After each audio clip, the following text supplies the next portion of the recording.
Hello everyone, welcome back for some more Let's Play the Great Ace Attorney Chronicles, Adventures, whichever you want to say, as today we are going on to the last episode of Adventures, the adventure of the unspeakable story. I have a feeling we're going to be seeing some characters from earlier trials brought back. I feel like they've set up a couple of them as ones that will reoccur. So let's see. I'm excited. It's also the Hounds of Baskerville. There we go, the Hound of the Baskervilles. I got that wrong. Look at that big old bar guest. It's coming! Sholmes's cry pierced through the thick wall of fog around us. Wisps of vapor flowed over the pistol as I cocked it, and I waited, breathlessly, in the stillness. The silence lasted for what seemed an eternity, until, at last, it appeared. From the shadows of the cloud, an enormous beast sprang out upon us. A hound it was, but not such a hound as any mortal has ever seen. Its eyes glowed with a smoldering glare. The whole of its ox-sized body was outlined in white-hot flames. Its rumbling pant and hideous howl, so terrified was I that I began to tremble with fear. "Look well, Wilson," Sholmes declared, gazing upon the mystical beast. "For this is the diabolical Hound of the Baskervilles." I swear if it's just gonna be Missile, it'd be so funny. The first 2 months in London passed by in a flash. So this was something that always confused me about Ace Attorney. Because I'm like, boy, they don't get a lot of cases if it'll be like, yeah, 2 months passed. But apparently, according to the manga and anime, no, they do a bunch of cases. They just lose a bunch and barely get by. That's kind of funny. I like the idea it's only the actual important ones, and it's usually not even, Edgeworth or whoever is their important rival. They just do regular court work. In that disconcerting courtroom experience we were first thrown into on the day we arrived in the country, and in Saseki-san's terrible ordeal that had followed closely behind, we'd emerged victorious. However, there then came an abrupt end to our opportunities to appear in court. Oh? Which was hardly surprising, of course, since I was nothing more than an amateur, an unknown student of law from a faraway land. Well, I guess this one's a bit different, considering he's not a real lawyer. The life in our little office was very quiet. That is, until it was shattered one day by that fateful telegram. 15th of April, 9:13 a.m., Naruhodo's legal consultancy. That's a word I'm going to have to learn to say quickly.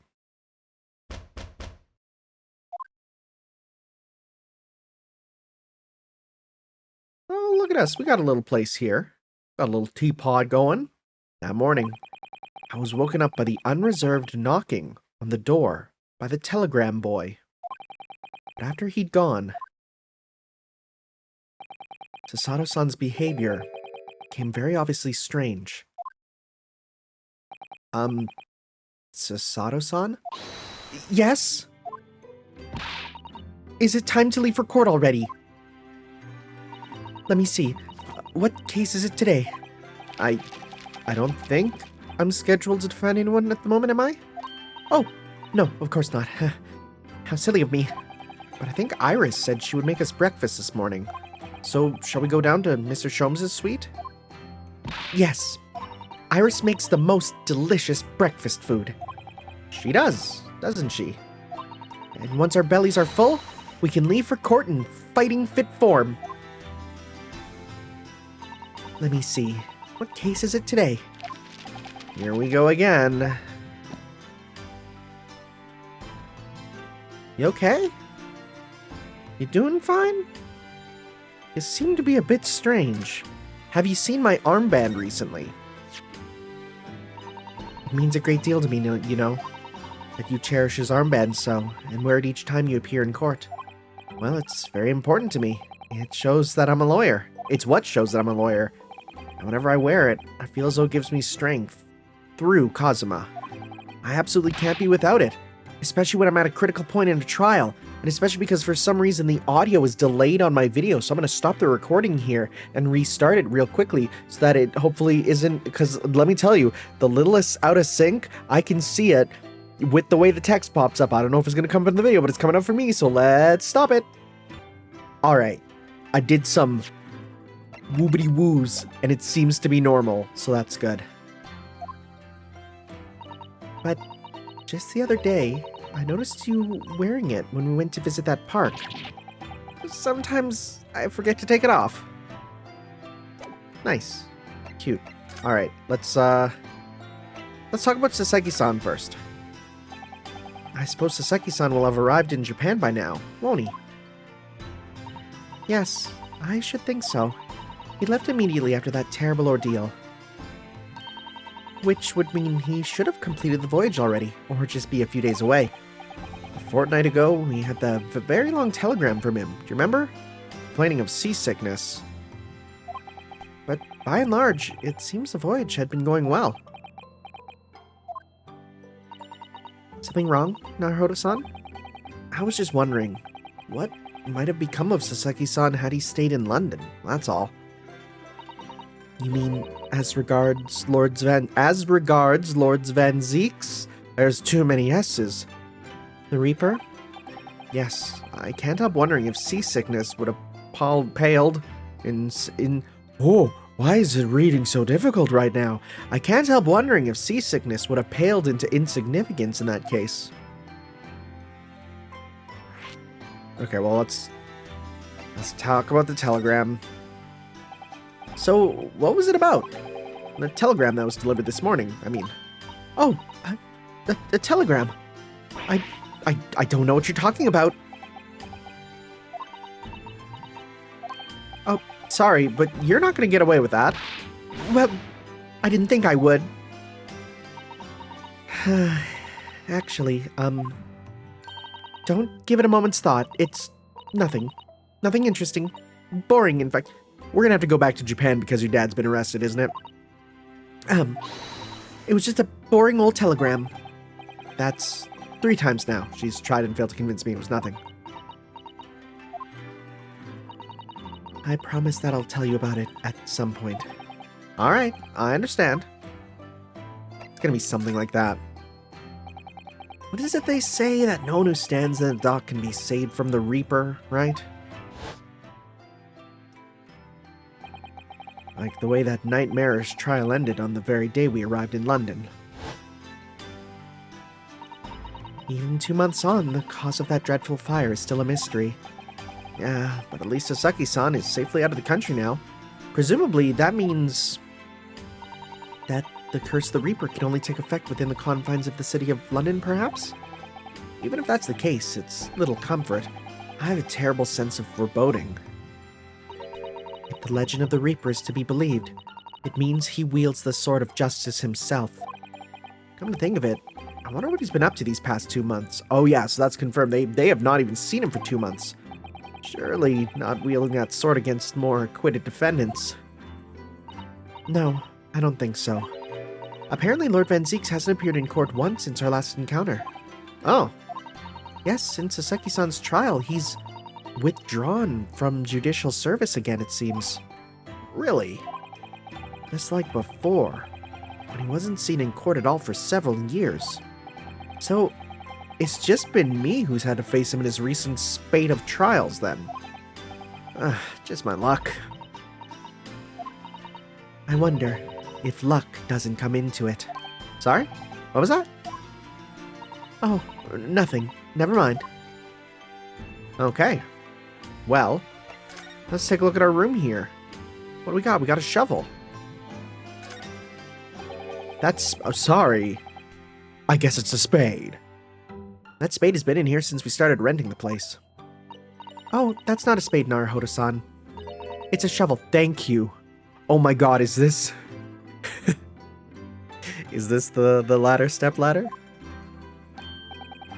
No, shovels are for digging. That's for scooping up loose material. It's a spade.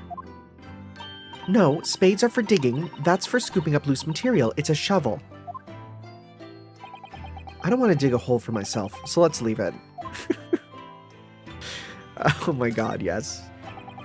It's spring at last, and the weather is warmer now.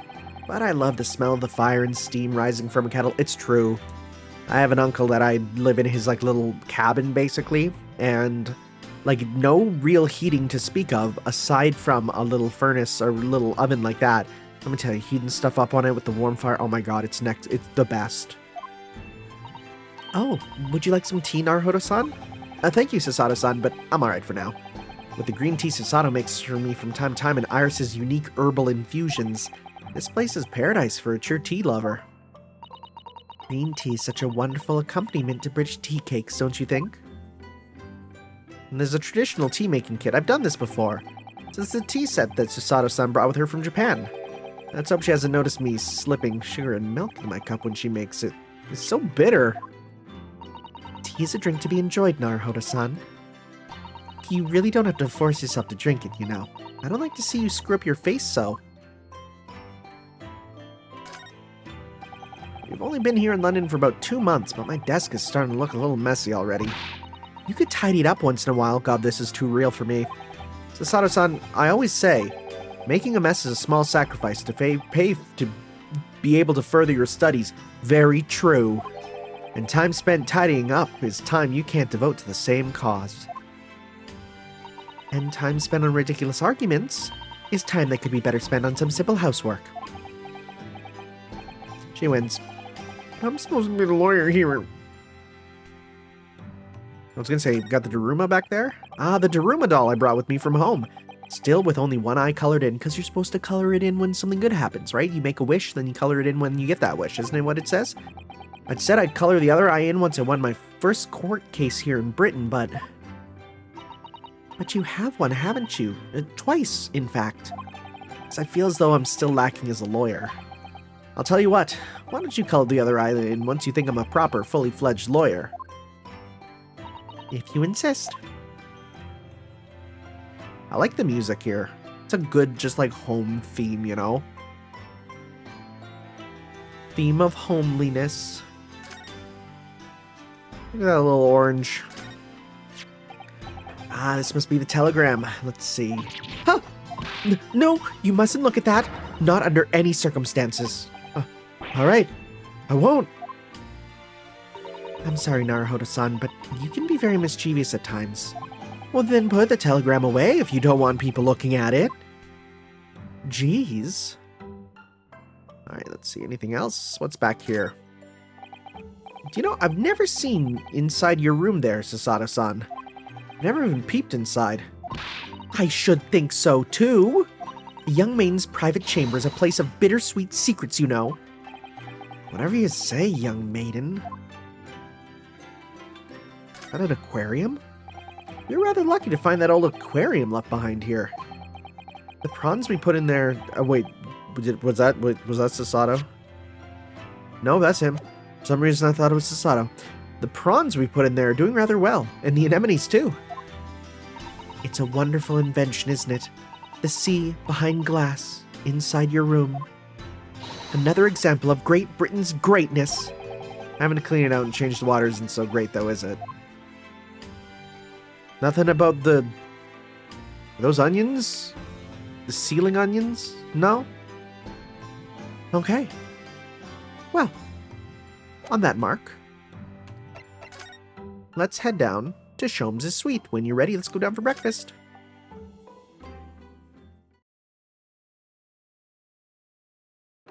"15th of April, Sholmes' suite." Okay, the sound is out of sync again. It's very... You know what? It might be my Switch itself. I've had this happen. If I leave the Switch on for too long. Yeah. Oh, it's bad. Oh, this is killing me. Ooh. Oh yeah, that's not the game. This is something else. Alright, give me a sec, because out of sync audio is... I hate it. Alright. This better be fixed. Hope it's not some OBS thing. Morning, Runo. Morning, Susie. Good morning, Iris. Iris? What is it, Runo? What is that terrible noise? Sounds like a cat being strangled. Ah, yes, you noticed that, didn't you? Look at him go. Hurley isn't in the best form this morning, it seems.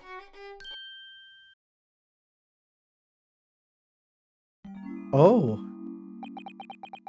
Hello. Hello, Mr. Sholmes. Good morning. Oh, he's letting it set in. Good morning. To die, perhaps. Has something happened, Mr. Sholmes? Squid Games. You look miserable in the way you were playing the violin before. My analytical mind is dead.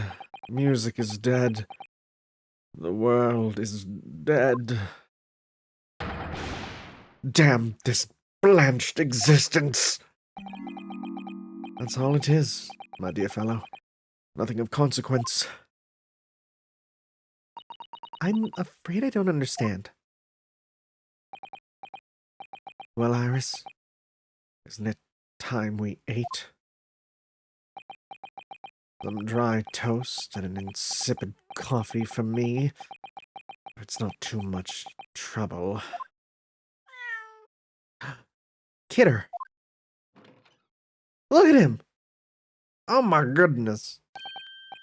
Oh look, it's Wagahai! Good morning, boy! Oh, look at him! That must be some sort of tiny door for cats to use. You've only noticed now? But how did it get there? Well then, everyone, time for breakfast. Oh, wonderful. Let me help you, Iris. It would indeed be a fine day to die. I knew something looked different. Something? Oh, right! Something's missing from Sholmes' desk. And there's like massive lag for some reason. What's going on? Why is the game not having a good time today? Whoa, it's weird. Hey, you want to see my armband, bro? Mr. Sholmes, could I ask for your opinion about this? Oh, the little sad string. You lure me in to raise my languid head with the promise of some mental exaltation. Yet in my morbid depression, I am confronted with the most mundane of problems. Oh.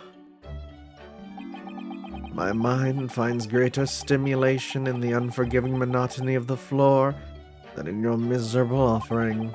Always glad to help. Oh, my head weighs heavy on my shoulders. Oh my god, bro. Bro ain't having it.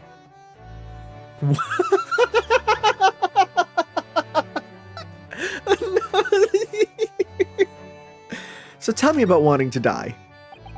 You seem to be very unhappy this morning, Mr. Sholmes. What's happened? It used to be the case that in my hands this violin sung like the dawn chorus. Its mellissonant tones would make flowers bloom. It would. But now, the muses are unamused with me. The goddesses of music have thrown me over. Whatever do you mean, Mr. Sholmes? For hours I have bowed, for days even. Or bowed. No, you mean bowed, like literally played. Through the night I have endeavored to no avail. That sound, my tone, is lost. That brilliant, clear, unwavering tone. Gone forever, no more recitals of unbridled emotion. Well, you haven't been practicing much lately, have you, Hurley? Don't worry, sure I'll come back to you in time. Heed my words, Mr. Naruhodo. The goddesses of the arts are fickle. One day they bestow genius on a man, the next they unmercifully withdraw it. Oh dear. Ugh, why is this happening to me? If they take the turn I have from the violin from me, what is left, for pity's sake? What is left? Deduction, perhaps? Isn't that what you're known for? Buddy. Mr. Sholmes, I don't like to pry, but your desk looks rather empty today. Well done, Miss Sasato. Your observational skills do you credit. Oh, no, Mr. Sholmes, they pale into insignificance when compared to yours. You'd struggle not to notice, wouldn't you? You mean Hurley's great analytoscope? That's at Windy Banks now. Sorry? It's at a Windy Bank? No, Windy Banks. The pawnbrokery. Oh, no. Pawn? What? You mean you've pawned that enormous machine of yours? It has some considerable value, you see. Quite undeservingly. But isn't it a very important machine for your work? I do wish you had consulted us if your situation had become so desperate. I should have gladly passed what little income I have to you. Dear madam, things are far from desperate. But the pawnbroker has your wonderful machine. How could it be anything but desperate? Making use of a pawnbroker is quite ordinary here in London, I assure you. It is? Doesn't sound ordinary at all? It would seem that neither of you fully understand how pawnbrokering works. I don't. I actually super don't. I just go to that place as like a place to buy, like, used things. Because I buy stuff from it. I've never actually used it for pawning itself. Oh, let's understand exactly. Yeah, tell me about how pawnbroking works, because it might be different. What do you mean when you said we didn't fully understand how pawnbroking works? To the people of London, pawnbrokeries are akin to banks. Banks? On Mondays, merchants relinquish their finest jackets and trappings to the pawnbroker of choice. With the money they receive in return, they are able to trade happily through the week. And on Saturdays, they go to recover their things using the money they've earned. I have no idea. It's been a fascinating lesson for us. Everyone does it, you see, especially people in inner London. And should they have money to spare, they would purchase another fine jacket. Not to wear, obviously, but to pawn, should the need arise. Oh, how ingenious. So whenever we have something like that, whenever we have something that's getting in the way, we leave it at Windy Banks, you see. A pawnbrokery can be thought of as an extremely secure vault. Who would have thought that even pawnbrokers are different here in Great Britain? Of course, you have to watch Hurley with it. Sometimes he pawns things he really shouldn't. Don't you, Hurley? What does it matter? The world is dead to me now. Well, this has been a lovely conversation. Are you sure we've checked everything we need to? Okay, well, let's examine. We can talk to her. Look at Mr. Sholmes' desk. It's completely clear. Isn't that enormous machine usually on it? You can never hope to understand what goes on in the great detective's mind, Mr. Naruhodo. Why, next time we're invited, we may find he's vacated the entire suite. That's scarily plausible, actually. Let's see, is there anything else of note that's apparently new? All sorts on these shelves, chemistry apparatus, books, papers, and lots of things I've never seen before.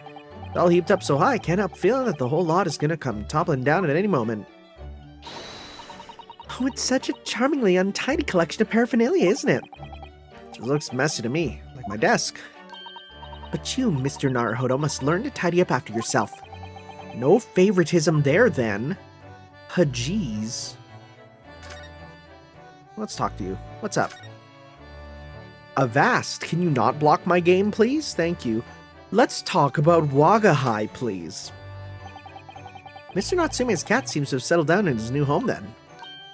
Oh, yes, and I've become very attached to little Waggy. It would appear his previous owners completely forgotten to him. Cats are unfeeling creatures, the muse as empty as the hearts of the muses. Oh, look at him. Look at him, look at the little guy. If Mr. Natsume had no intention of taking Waggy back to Japan, I wonder why he kept him in the first place. I expect he would have taken him if he could, but pets are strictly forbidden aboard steamships in our experience. And for good reason. Terrible things can happen if the rules of passage are not obeyed. Well, I don't mind, because Waggy is adorable. Oh! Yes, he really is. Oh, yes. Oh, yes. What about the door? I don't remember seeing that tiny thing in the main door before. Where'd that come from? Oh, you noticed? You are observant, Runo. Look, I used this. It's my latest invention. What is that? I call it the cat flapomat. Gosh, a machine for making doors just for cats? That's right, it can make a cat flap for a little furry friend like Waggy in seconds. What if you did that on like a person's stomach? What would happen? And it can do it in any door at all, no matter what it's made of. It's very powerful, you see. Wouldn't it have been quicker just to make the cat flap, rather than making a machine to make the cat flap? Well, yes, maybe. But now I can make cat flaps anywhere I like.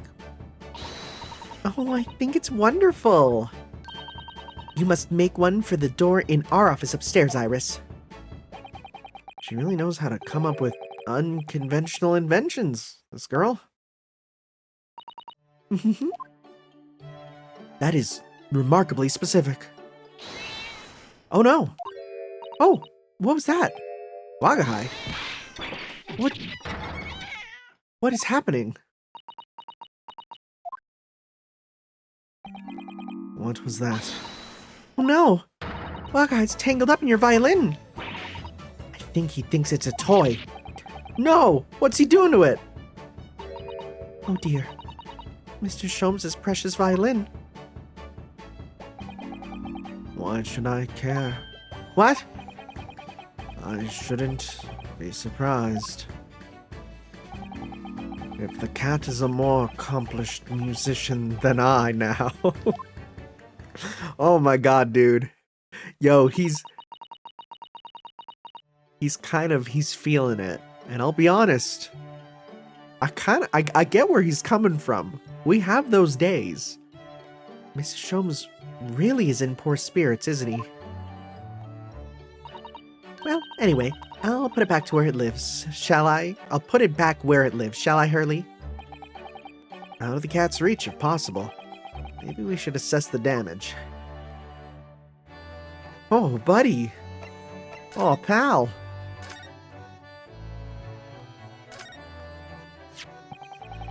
So this is the violin, is it?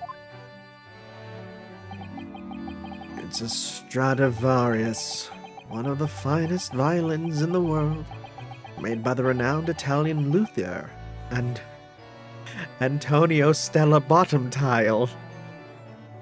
Some of you know! Some of you know! Oh, I see. Doesn't really look like anything special to me. I happened upon it covered in dust, languishing in a pawn shop down a nondescript back alley. The broker had no idea of its value, though I was able to purchase it for a mere 55 shillings. How honorable of you. And until today, It had been my faithful companion in every great Paganini. Go down to the store, be like, yo, can I get a fresh Paganini? Put some tomato and bacon on it, please. And faithful companion in every great Paganini and smart performance I've made. I ask you, is there reason to live in a world devoid of music, to tolerate this blanched existence? No! There is none.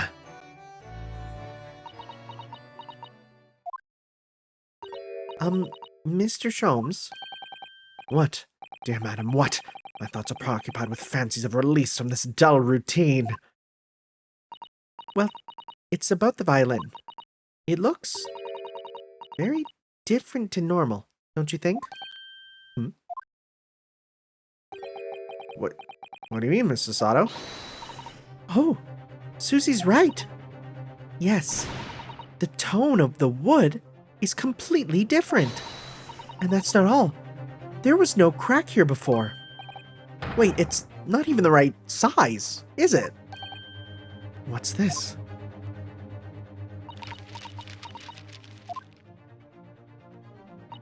I'm terribly sorry to have to tell you this, Mr. Sholmes, but that instrument isn't a violin at all.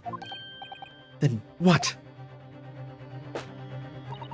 I believe it's an entirely different instrument called a viola. What? Oh my god, there he goes. Mr. Sholmes, oh, are you all right? You're right. You are quite right. This isn't my faithful Stradivarius. So what, pray, is this piece of stringed flotsam? Not your faithful performing partner, then? I see what must have happened. You do, Iris? This is just a simple mix-up. It sounds like Iris might be able to tell us exactly what's happened if we ask her. Did he go and accidentally pawn his Stradivarius and then not get it back? Is that what's happening? Please tell me what's happening. What do you mean by a mix-up, Iris? Well, you see, this viola, I mean, was at Windy Banks until last week. At the pawnbroker's? Not Mr. Sholmes' beloved musical partner.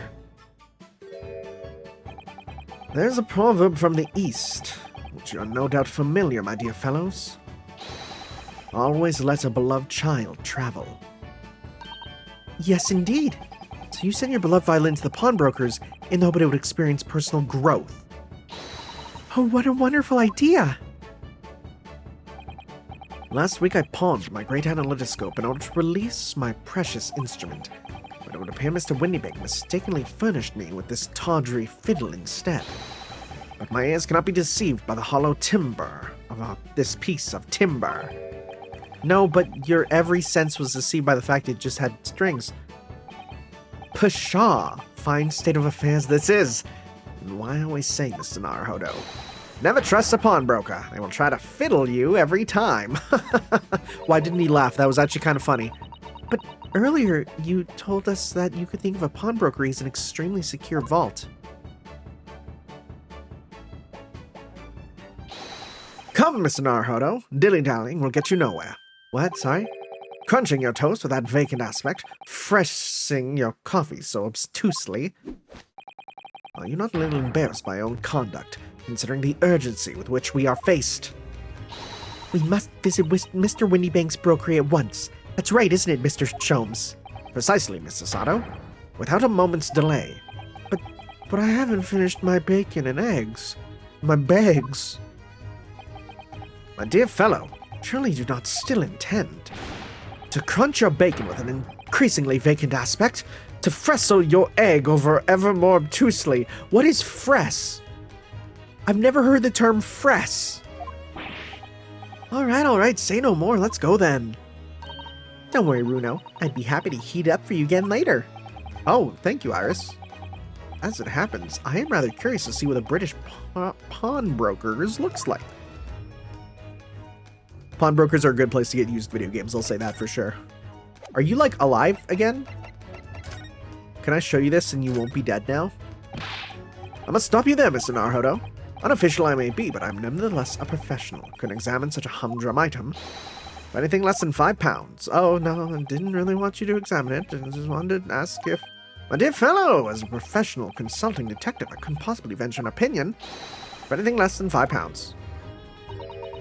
Are you perhaps hoping to purchase a new telescope in the near future, Mr. Sholmes? Indeed I am. As you know, it has long been an ambition of mine to discover a new star and name it for myself. Because your earthly stardom isn't enough. Oh boy. Silly man! Silly man! Oh, we can go to Baker Street.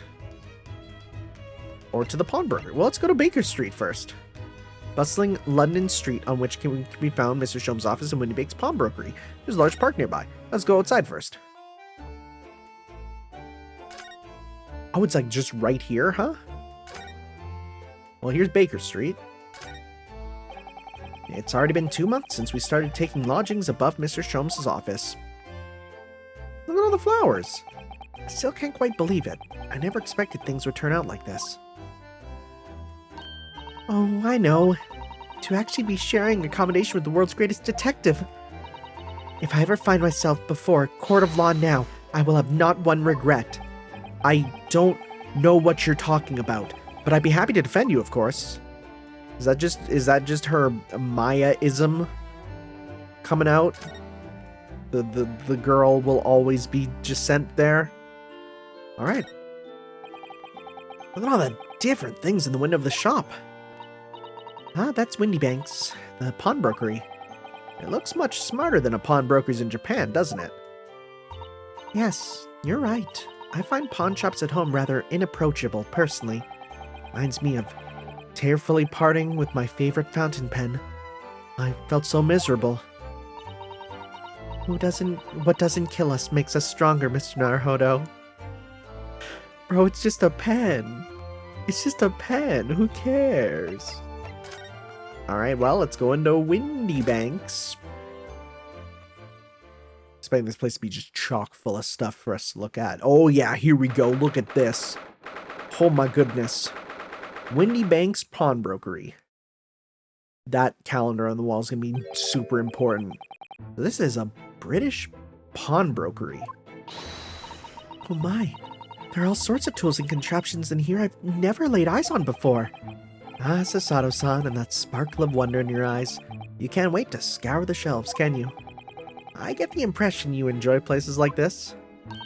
Oh yes, I don't know why, but seeing such a lot of different things I don't understand is a real thrill for me. My dear fellows, let's not forget why we are here. Oh, Mr. Sholmes. We are calling on matters of business, not pleasure. You are going to punch her in the face. Like, Papow, you punched her. And clearly Mr. Sholmes means business, judging from the spark of fury in his eyes. Mr. Sholmes, sir. Welcome back. Did you hear that brazen welcome? Well, yes, we are potential customers after all. We're disgruntled customers, Mr. Naruhodo, and it's time to inform Mr. Windybank of our ire. Come, the fight is afoot. Look at this dude, look at this guy. No, first off, I want to look at everything. Yeah, this is going to be important. What are you doing, my dear fellows? We're not here to browse for interesting curios. We're here to teach this broker a lesson. Oh, but there are just so many fascinating items. Looks so we'll have to talk to Mr. Windybank first before we can explore in here, Miss Sasato. Dang, they really are trying to get us, huh? Yeah, they are. All right. Let's talk about the violin. Naturally, you will recall this, which I retrieved from you some days ago. Yes? This second-rate fiddle is not my faithful instrument, Mr. Windybank. The color of the wood is different, it has holes in it, it's not even the same size. A wonderful summary of our observations, Mr. Sholmes. I'm so very sorry, sir. How utterly unforgivable of me. An inexcusable mistake for a pawnbroker. There is only one way to make amends.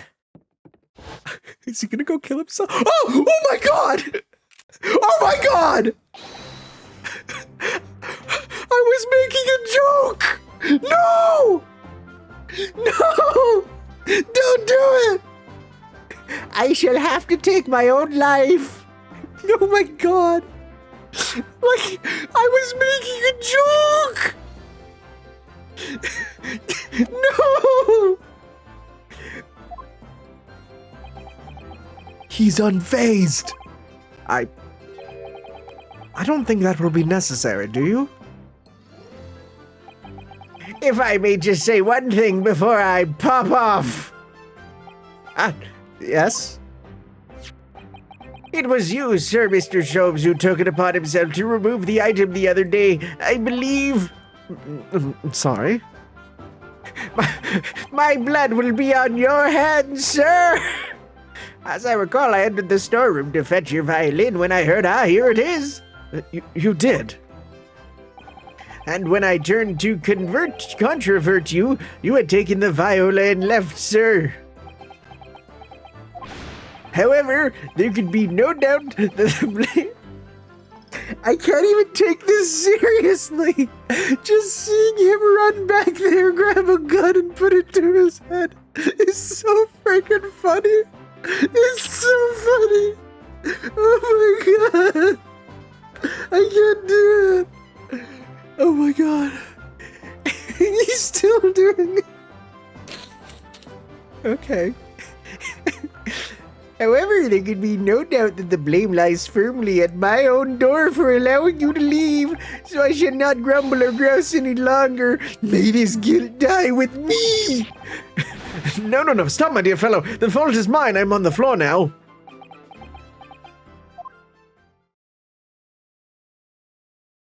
I'm too much of a coward anyway.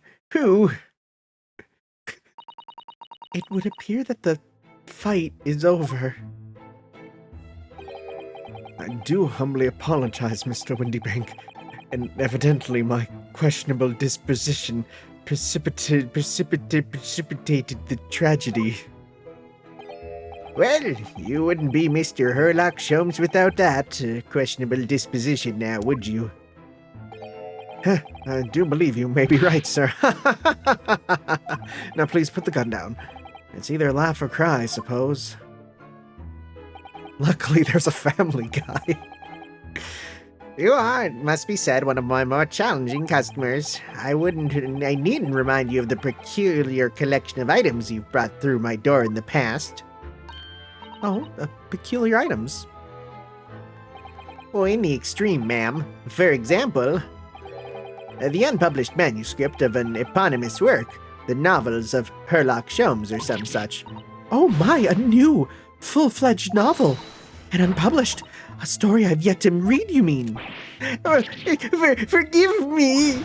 Wait, before you die, you must tell me more. Not saying that you should stop. Tell me more, and then pop off, sir. This dude is so funny. I must know more. Tell me everything. Wow, Sasato-san is really fired up now. Is there really an unpublished story under this very roof? Well, one day the gentleman here brought in an old metal chest, you see. I should like to entrust this to all your care for a while, Mr. Windybank. For a chest like that, 1 shilling, sir, not a farthing more. It houses something of great value indeed. The latest manuscript, recounting the adventures of one Mr. Herlock Sholmes. Well, I beg your pardon, a manuscript? You wish to deposit a manuscript? Well, indeed I do, for I am confident it will be quite safe here. And that was that. As such, Mr. Sholmes' latest tale of otherworldly mystery lies dormant in my storeroom. Mr. Sholmes, is that really true? Do I sense that someone doesn't want to talk about this? I continue to pay a fee, do I not? And kindly continue to store my belongings securely. Oh, of course, sir, of course. They're safe and sound with me, I assure you, on my life. This is all very strange. This guy's so funny. Pawnbrokery. I wonder, could I ask you something? A gentleman from the East, I see. Yes, that sable suit. I suppose I could offer you 6 pence for it. Without wishing to offend, the tone is somewhat dull. Sorry? Haha! But for your splendid attire, ma'am, 5 guineas, no less. The colors are exquisite, the design exotic, Eastern artistry at its finest, may I say. Oh my, 5 guineas, you say? How interesting. Why do I feel as though I've suffered some sort of defeat here? Actually, I was hoping to ask you about your business. I've heard it said that pawnbrokeries are used rather like banks here in London. Yes, sir, indeed. Many of my customers utilize the establishment as you describe. I appraise their items and offer them a proportional loan and 2 months of secure stowage. If, in that time, they repay the original sum to me plus the agreed interest, their items are happily returned. But what happens if they don't pay you the money? Well, then the items are offered for sale in my shop, as you can see on the shelves behind me. So you never sell items before the 2 months have passed, then? Oh, that's right, ma'am, that's right. Which means some considerable responsibility rests on my shoulders. Should a customer's precious belongings be lost, the only recompense for me is to end it all. The very idea, Mr. Windybank, is an absurdity. One should never talk of one's demise so casual. Bro, you were saying you wanted to die this morning. Yes, says the man who was telling us it was all a good day to die only this morning. And let us not forget that I've already helped you take measures to ensure such a tragedy never occurs. Huh? What sort of measures? I just need a simple device, which Mr. Windybank has installed here in this shop. I call it the Red-Handed Recorder. Is that not so, Mr. Windybank? What was that deep sigh about? What was that about, buddy? What on earth is a red-handed recorder? Use your eyes, my dear fellow. There are 2 just below the ceiling. Huh? Oh, I can see what appears to be a camera attached to some sort of timing device. Very astute. It is indeed a camera furnished with some 100 pieces of celluloid film. And every 30 minutes precisely, the camera automatically records the appearance of the shop. Here, I have an example I can show you. Oh, this is going to be super useful. Look at that pupper! Look at that Borker! Is that the Hound of the Baskerville right there? Yes, a print from the camera set to record the activity at the shop counter. I developed a special type of film so sensitive it produces a crystal clear image, even in darkness. Really? That's extraordinary. Yes, you can clearly see the counter and the door behind it, look. So you see, were someone to enter the premises with ill intent, his identity would be summarily exposed. But did you not say the photographic prints were taken at 30-minute intervals? Indeed, as you say, my dear madam. Then what if the incident were to occur in between times? One could only say that would be a cruel twist of fate. I must confess your devices have been giving me some cause for distress as of late. I beg your pardon, Mr. Whitbanks. Surely they are anything but distressing. Reassuring is the word. It's the cost of the film, sir. You most graciously placed not 1 but 2 cameras in my shop after all, which means I must pay for nigh on 100 utterly useless prints every single day. I'm afraid the cost of the film will break me before I'm very much older. Nevertheless, a small price to pay to ensure the safety of my preferred pawnbrokery, no? My dear fellows, we verge on an age where safety and security come at a price. Oh, heaven help us.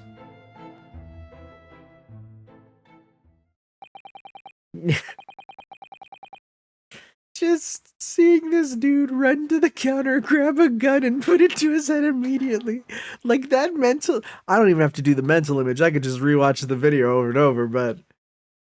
so freaking funny. Now then, Mr. Sholmes, allow me to return your precious violin. The very thing. Thank you, Mr. Windybank.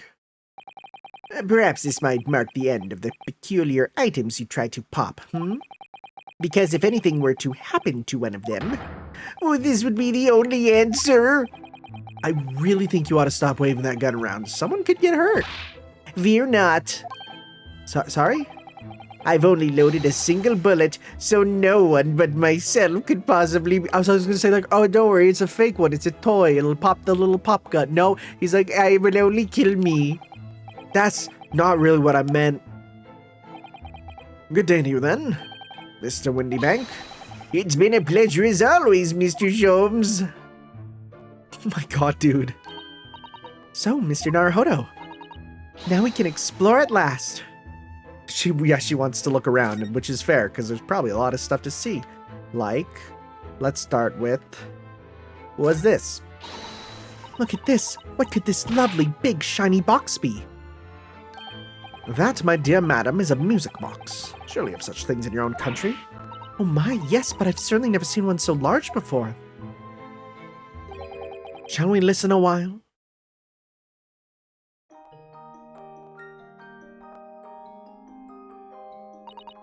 Ah, what a sublime sound.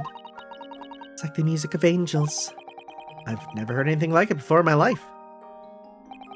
This particular specimen is of the larger variety commonly found in public houses and restaurants.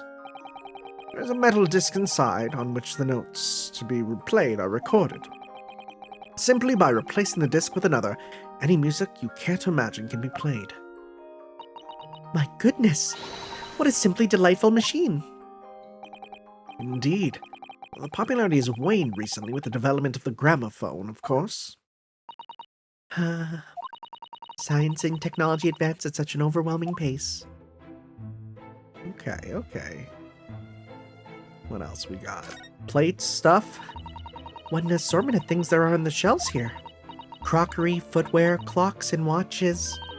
Almost anything you can care to imagine.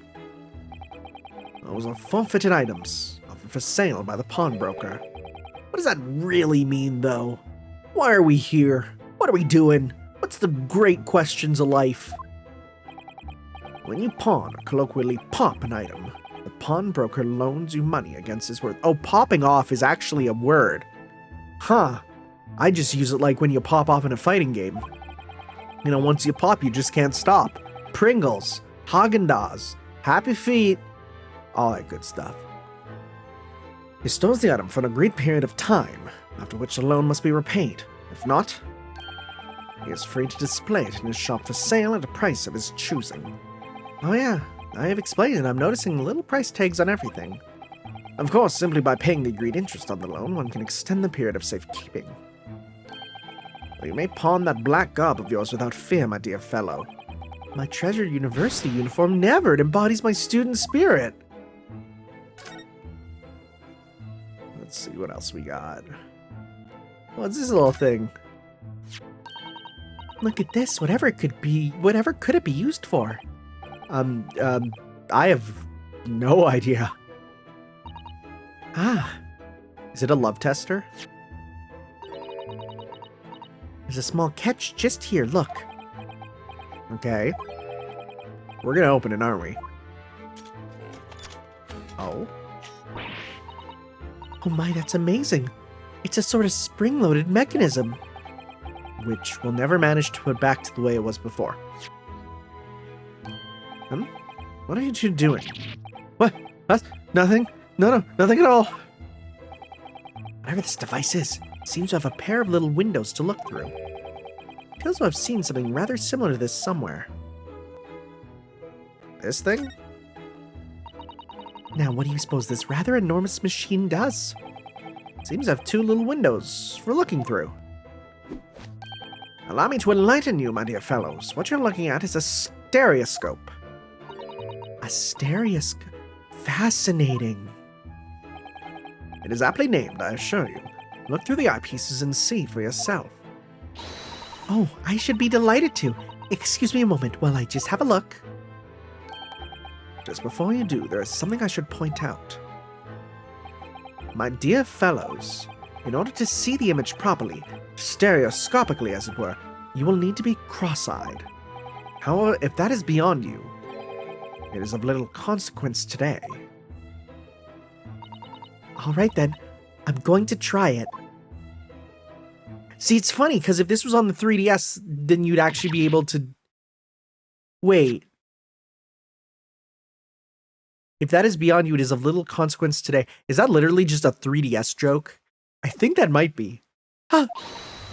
Mr. Naruhodo, you must see at once. Oh, all right then. So I need to be cross-eyed. Look, I'm trying to look at my own nose.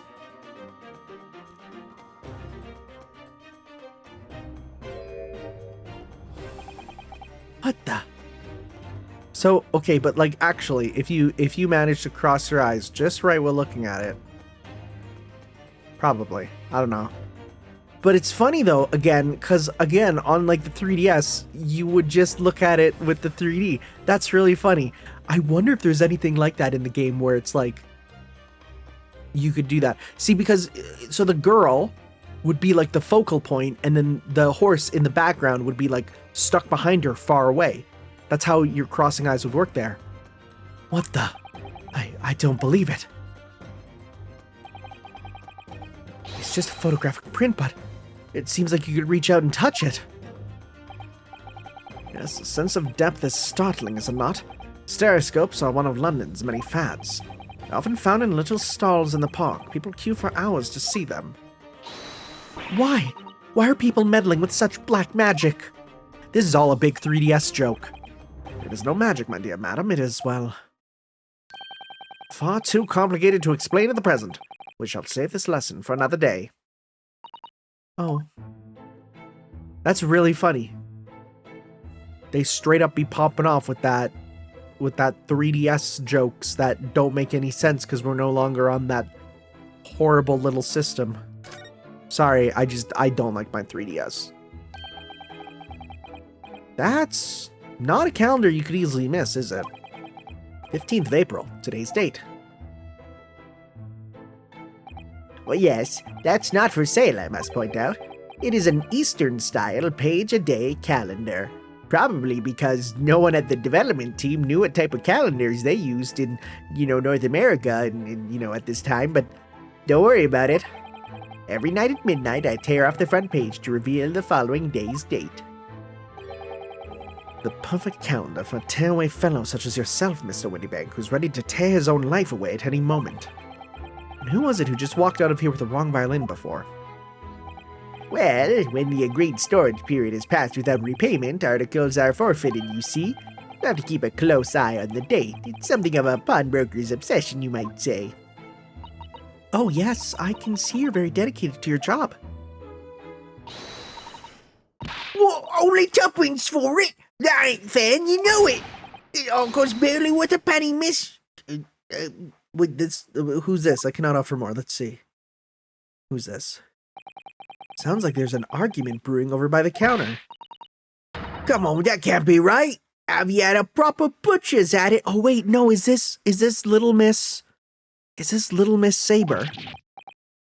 I've seen all I need to see, young girl. Yep. Oh, it is. It's Saber. Wait, don't we know? I'm sure I recognize her. Oh yes, it's the young lady from Mr. McGilded's trial 2 months ago. Her name is Gina Lestrade, my lord. She's a chancer, earns her crust among large crowds, relieving people of their purses. What's commonly called a pickpocket. It's been a while since I did that voice.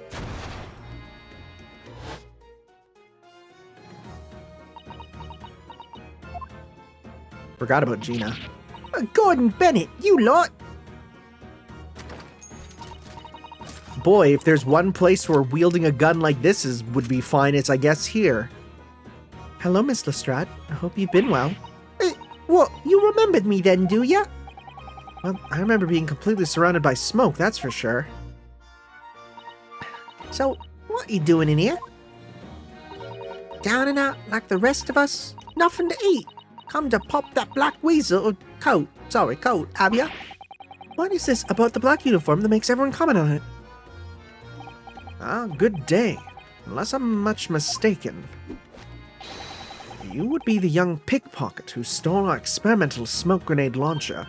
Oh, Mr. Sholmes!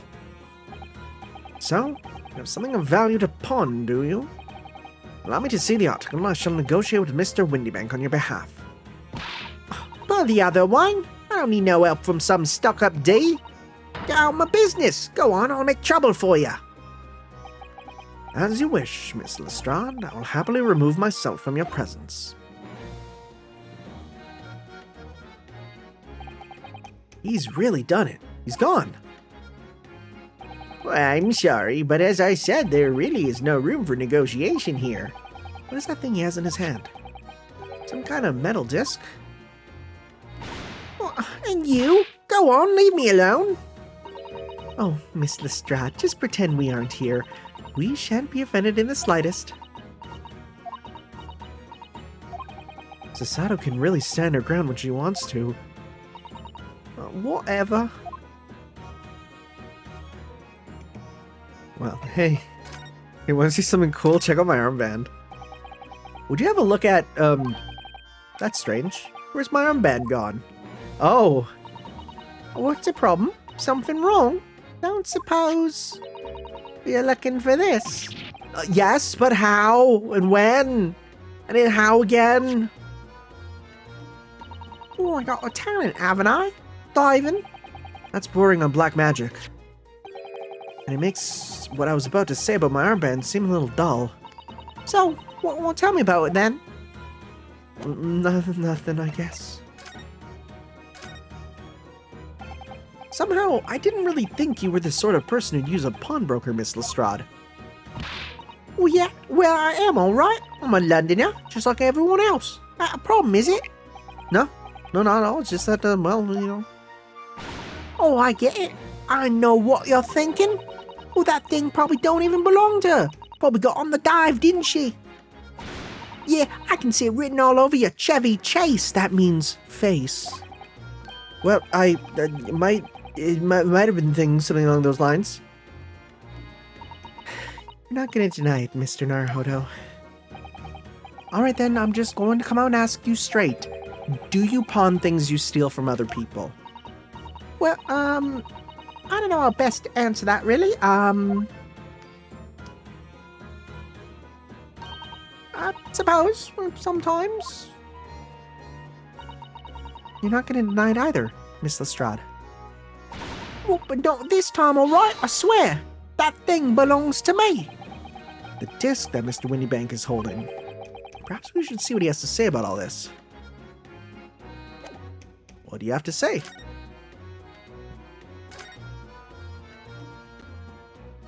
Let's talk about the disc. Mr. Windybank, what exactly is this metal disc that Miss Lestrade brought in? It seems to have hundreds of tiny little bumps on its surface. Oh, well, this is a music disc, you see, for use inside a music box. In a music box? What? You don't even know what a music box is? Yo, Eastern lot ain't too savvy, eh? I know what a music box is, I've just never seen one of these discs before.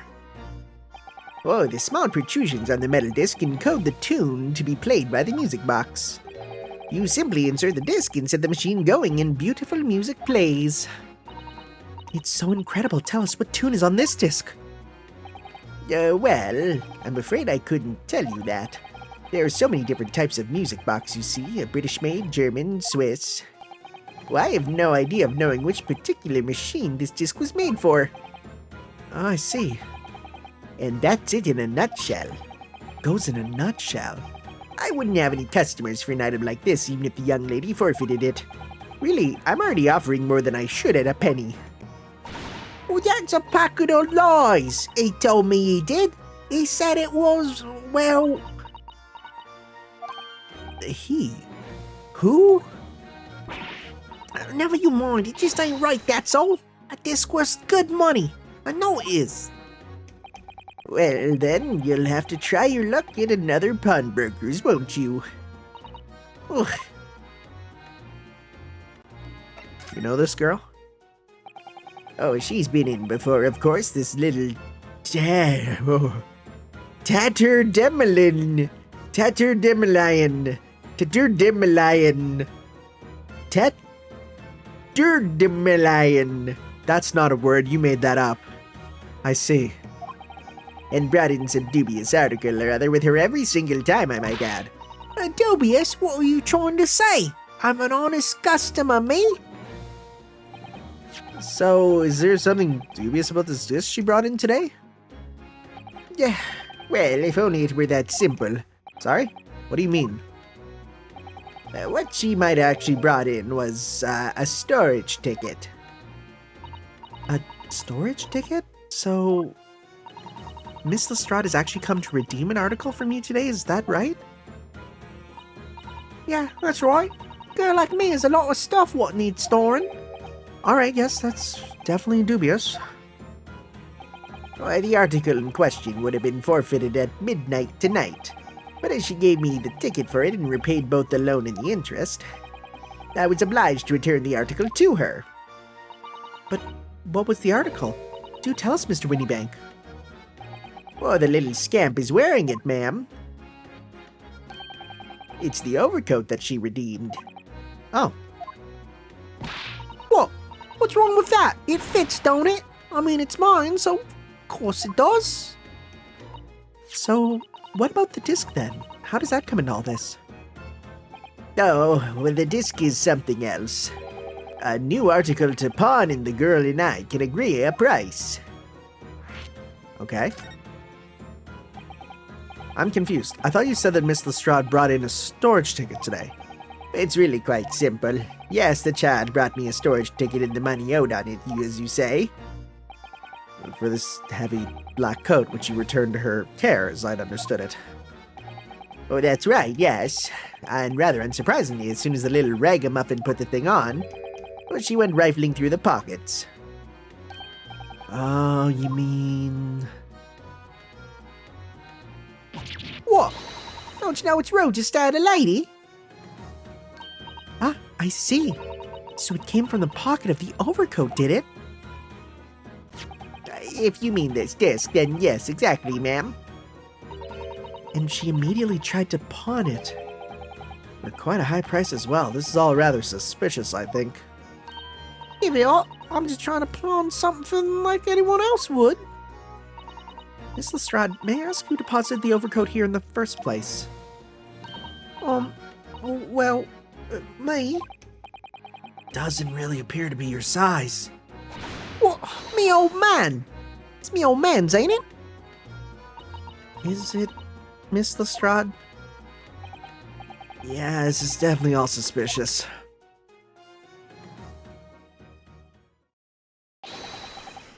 Out of my way, please. Who's this now?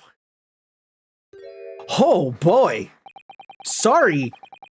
Yoshikage Kira? Like, for real? Who is this picture postcard English gentleman?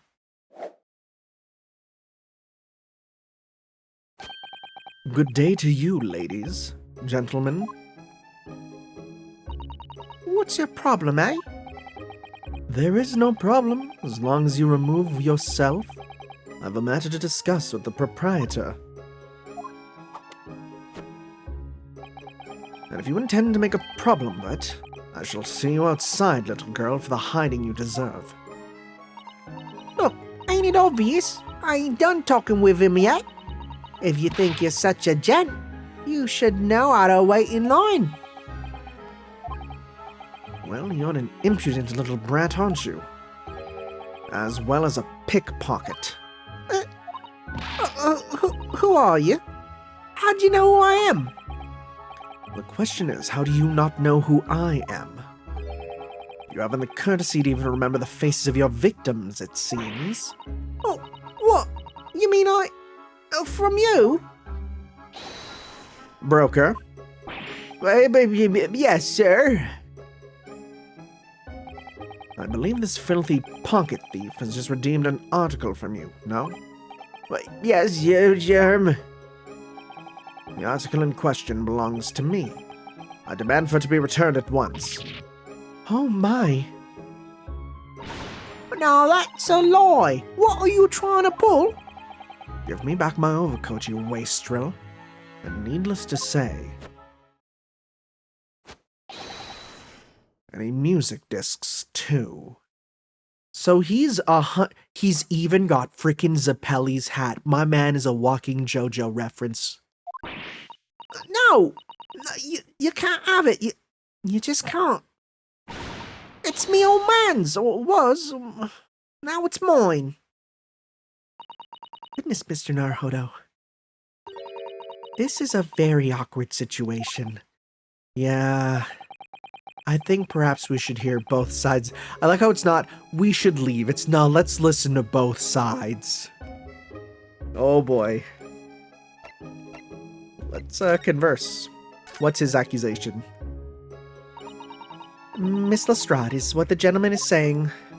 What do you think? It's all lies, ain't it? Obviously. I swear on me life, I ain't never laid eyes on that dandy before. Oh, let's hear it now, you little ragamuffin.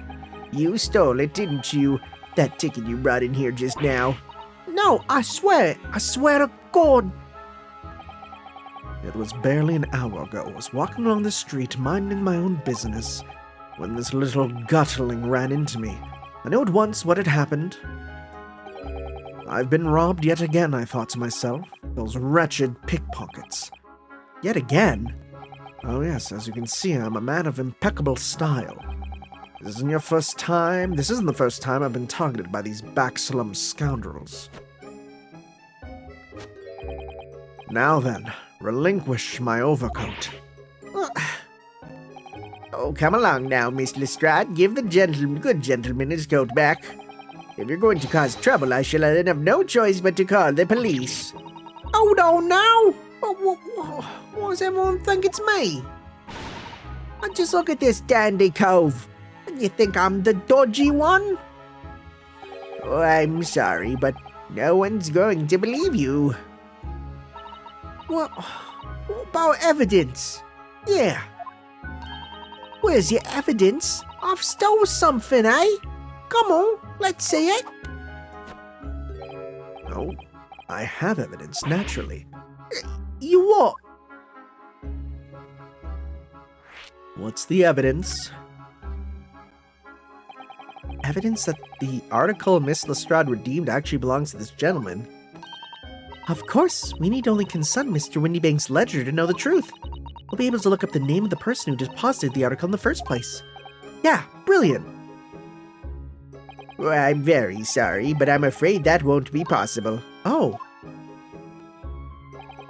I never ask customers' names. That's a strict policy of mine. 'Cause I'm a frickin' idiot. But why not? Well, now, as you can imagine, some of my customers have circumstances to consider. A great many of them prefer to maintain their anonymity.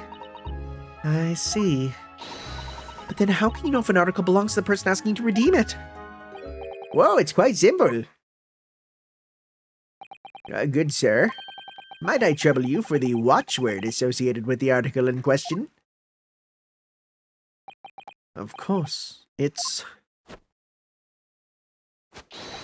Professor. Well, yes, that's right. And that's all the evidence we need. This gentleman is the rightful owner of that article, without doubt. Watchword? Interesting. We better watch your words. So, about these watchwords, Mr. Windybank. Well, as I explained, I never ask customers' names when they deposit items with me. There are many reasons why certain customers would like to keep their activities secret. Look at the little horse back there. It's so small. That wasn't exactly a subtle glance at Mr. Sholmes now, was it? Great detectives have no dark secrets, none at all. Well, yes, well, anyway, that's why I always ask for a watchword whenever I accept a new article. In many ways, it's like the secret combination of numbers used to unlock a vault. The date of deposit, a description, and a watchword uniquely identify each item. And of course, then I give the storage ticket to the customer. When somebody comes to redeem something, I ask for the ticket and the watchword. That someone tells you the correct watchword, you return the article? Well, that's right, sir. Yes, just as soon as the requisite fee is paid. And I've supplied you with the information you require already. But for the avoidance of doubt, the article in question is an overcoat deposited 2 months ago on the 15th of February. with a watchword of Professor. All perfectly correct information, sir. But how? Really, this is beyond a joke now. There's no further room for doubt. I mean, like, there really isn't. Tell me about yourself. Do you like women's hands? Excuse me, but who are you? One would expect the inquirer to introduce himself first. Though clearly you're not British, so perhaps our ways are foreign to you. Oh, sorry, yes, we're from the Empire of Japan. We're studying here. Oh yes, Japan. I've heard talk of the place. Oh, you are a JoJo. Its inhabitants live on some fiery brown-colored soup dressed up with exotic spices. Does he mean miso? You might be thinking of somewhere else. Oh, you're thinking of India. And what was that with that theatrical gesticulation about? Perhaps. Anyway, if you are a gentleman, sir, you offer your own name first before inquiring after the name of another. Of course, yes. I'm Ryunosuke Naruhodo. I'm a lawyer. Well, a student of law, really. My name is Sasato Mikatoba. I am Mr. Naruhodo's assistant. I see. My name is Benedict, yes. Shut the No. No, it's not. No, it's not. No. I refuse. Your name is not Egbert Benedict. Shut up. He's not there yet. It's not his name. Enchanté. He's so refined in how he holds himself and how he speaks, but that name is Snussy. Now, to the matter at hand. My overcoat. Return it at once to someone with the style to carry it off. Every move he makes, every breath he takes. I can't stand watching him. Wow, that's a reference.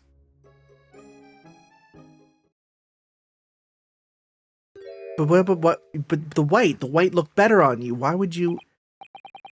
Well, so let that be an end to the matter. And thank you for your custom, Mr. Egbert Benedict, sir.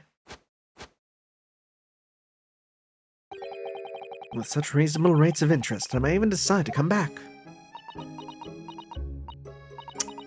This is why I hate grown-ups. Just because I'm a diver, everyone thinks that makes me a liar. And the contents of the coat pockets, if you please, broker. Wow, but of course, sir. Here's the disc for you. Just this one. Pardon, sir? I was expecting another. That is... I deposited another. Another disc? Oh dear. Let me get my gun. I regret to inform you, sir, that what was deposited with me was merely the overcoat. The disc happened to be in one of the pockets, but I was completely unaware of it until now. So guttling. You're hiding more of what's rightfully mine, are you? Says who, eh? I don't know nothing about it. Very well. Then I shall bid you farewell. Say goodbye to style. Wait a minute. That disc is mine. Oh! What do you think you're doing, you little tramp? You've drawn blood, you filthy animal. Oh my, yes. There's blood on the disc.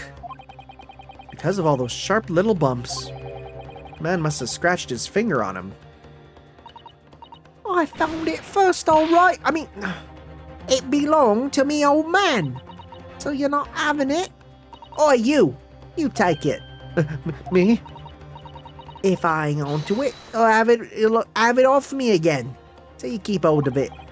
Miss Lestrade, why is this disc so important to her? The music box has been added into your court record. Can I look at it right now? You then, the black livery. Sorry, I'm looking at this right now.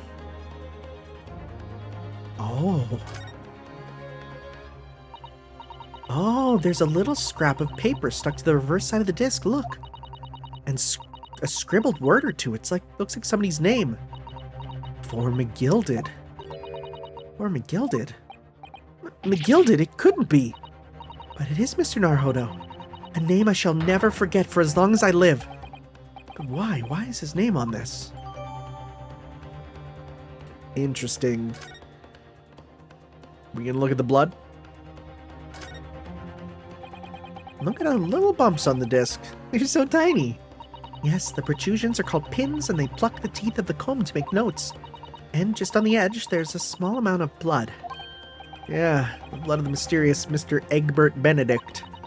When Miss Lestrade tried to grab the disc from him, the pin scratched his fingers, it seems. Like when you're grating some daikon radish and accidentally catch your finger. Oh, it's the worst. Just thinking about it hurts. It puts me off eating radish. Oh, but daikon radish is so good. Oh, it's mine now. Hand that disc to me at once, please. No, don't. He's lying. Grown-ups are all liars. What do I do now? How am I going to resolve this?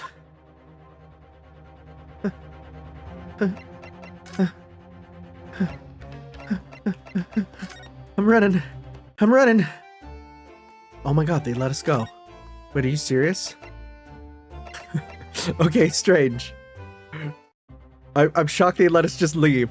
Okay, we're back. Sholmes. Mr. Sholmes? What are you examining with such keen interest there? As you enjoy a bar of caramel, I see. Buddy? So, you found me at last, Mr. Naruhodo. Sorry? After that young pickpocket sent me on my way, I was forced to lurk in the shadows, cruelly ostracized, as the rest of you partook in the jovial atmosphere of fellowship.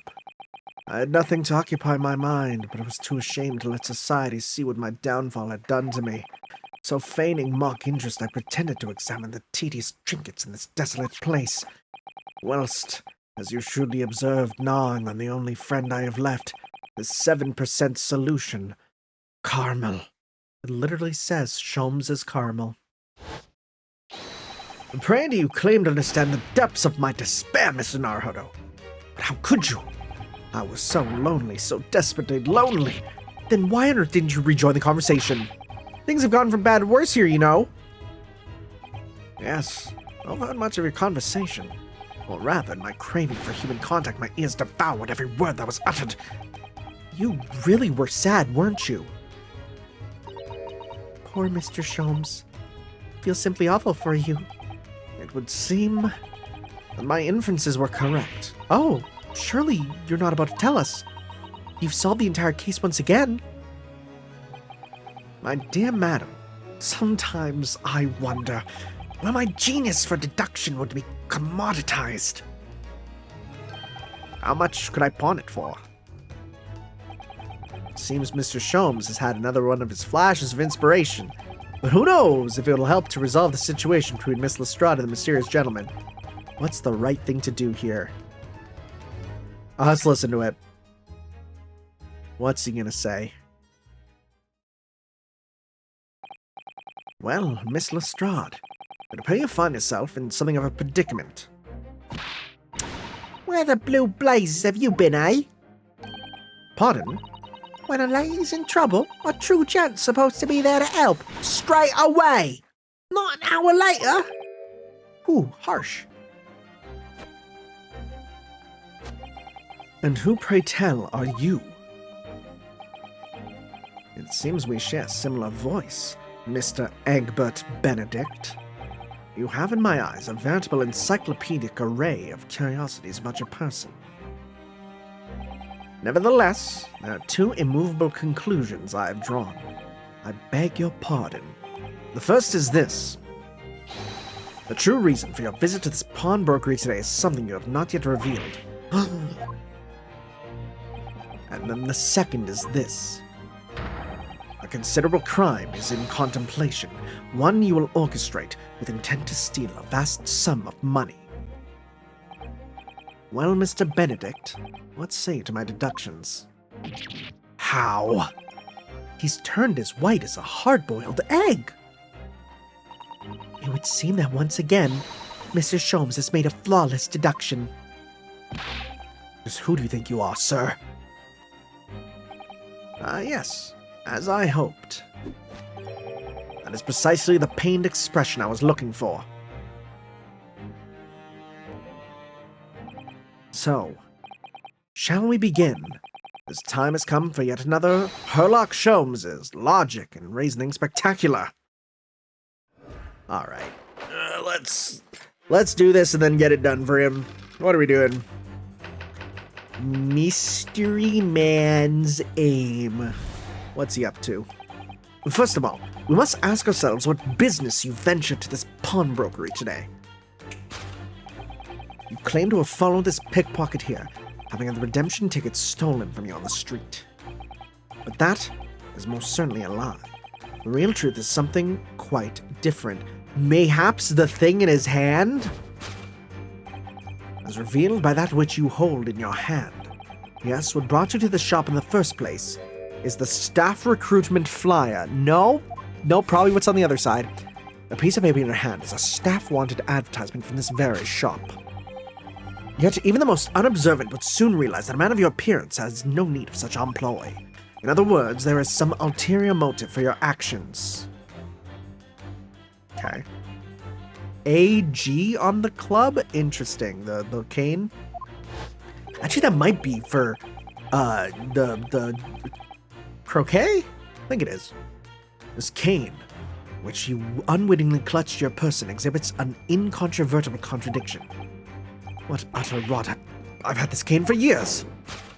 The contradiction of which I speak of is, of course, it's missing ferrule. The end of any walking cane would be terminated with a metal ferrule to protect the wooden tip. And yet detailed analysis shows the wooden tip of the stick to be utterly bare. Therefore, there is only one conclusion. The rod you hold in your hand, which appears to be a walking cane, is in fact no cane at all. You recoil, sir. Is something wrong? And in your recoiling, you inadvertently facilitate the answer of the conundrum to present itself. It was the rip. We heard a rip when he did that. Namely, what is the truth behind this rod you bear? Yes, your reaction betrays the truth. The handle, which you evidently would like to conceal, is the key to understanding this riddle, you see. From the moment I saw it, my suspicions were aroused. What walking cane demands such a stout handle, mused I? But of course, as I said, this is no walking cane. No, that rod is a croquet mallet. Yeah, no, it's a shovel. It's the broken handle of a shovel. What? Are you insane? And now, having determined this undeniable truth, the conclusion is clear. Your true motive for coming here was to take employment at this establishment in order to excavate the ground beneath the premises. What calculated crime you have conceived, sir? A wickedly calculated crime. No. Tunnel under the pawnbrokery. Oh, we're doing both, okay. Great crime. What is your great crime you want to do? Now, Mr. Benedict, let us continue. For we must expose the details of this elaborate crime you have been planning. This is utterly absurd. You suggest that I, a gentleman, intend to excavate the ground beneath this pawnbrokery with a broken shovel. What on earth do you propose I could expect to find there? Some long-forgotten treasure, I suppose? Save for such a fanciful theory, what possible reason could I have to do as you say? Oh, but there is ample reason. As you are only too well aware, Mr. Benedict. Ah, and your furtive glance is more telling than I could have hoped. What? Let us consider what would motivate a man to infiltrate a shop such as this and covertly dig beneath its floor. The answer is revealed by the council notice on the counter to which your eye was inadvertently drawn. This letter gives is it the gun? The gun is very high def. This letter gives notice of public works to be carried out in the local area. And according to the enclosed plan on the upcoming sewage works, beneath the shop runs a sewer that adjoins another, and one that runs under the bank on the opposite side of the road. Oh my god. This madness has entered the sewers now, has it? By excavating the ground beneath our feet, you would gain access to the waterway that flows in very close proximity to the great vault of the financial institute opposite. What are you? In summary, sir, you devised a master plan to pull off an elaborate bank robbery by the dint of the underground tunnels. Master plan? Which brings to last the final chapter of this lurid scheme. With what plunder did the thief hope to make off from the underground vault of the bank? Are you quite serious? Having consulted with Scotland Yard some days ago, I happen to know the answer. But naturally, the answer is no secret to you, is it, Mr. Benedict? I have no idea what you're talking about. Allow me to present a rather interesting piece of evidence. You see, this picture postcard tells us all we need to know. A postcard of the great exhibit. Or exhibition, rather. I'm afraid you've quite lost me. We're currently in the final stage of preparation. The great exhibition will soon be underway. The government has provided extra funds to complete its centerpiece, the Crystal Tower. Funds that currently sit in the vault of the bank, on the other side of this road. Pardon? Yes, the considerable crime you have been contemplating